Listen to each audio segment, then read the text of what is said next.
తెలుగు వారందరికీ తెలుగు భాష మాట్లాడటం నామోషీ కాదని, హితైషీ అని పలువురు వక్తలు అన్నారు. ఆంధ్రకేసరి యువజన సమితి ఆధ్వర్యంలో తెలుగు భాషా దినోత్సవం స్థానిక కోటిపల్లి బస్టాండ్ వద్దనున్న స్వాతంత్ర సమరయోధుల పార్కులో వినూత్న రీతిలో నిర్వహించారు.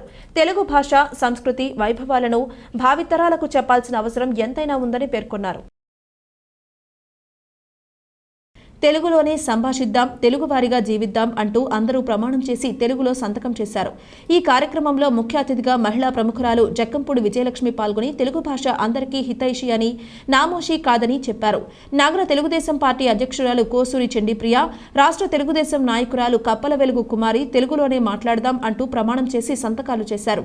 సమితి అధ్యక్షులు దేశిరెడ్డి బలరామనాయుడు, కార్యదర్శి మాదిరాజు శ్రీనివాస్ ఆధ్వర్యంలో జరిగిన ఈ కార్యక్రమంలో సిపి బ్రౌన్, మందిర నిర్వాహకులు సన్నిధానం శాస్త్రి, పివిఎస్ కృష్ణారావు, మెగా కళాశాల నిర్వాహకులు సిపి చౌదరి, సమితి సభ్యులు తొక్కుల రమేష్, క్రొవ్విడి సుబ్రహ్మణ్యం, గుడిపూడి సునీల్ గౌతమ్ తదితరులు పాల్గొన్నారు. తెలుగు భాషా పరిరక్షణకు అందరూ నడుం బిగించాలని వక్తలు కోరారు. తెలుగు భాషా దినోత్సవ శుభాకాంక్షలు.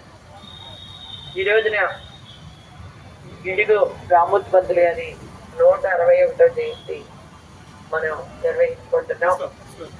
ఈ రోజున ఆంధ్రకేసరి యువజన సమితి తరఫున బలరాం నాయుడు గారు మరి ఈ రోజున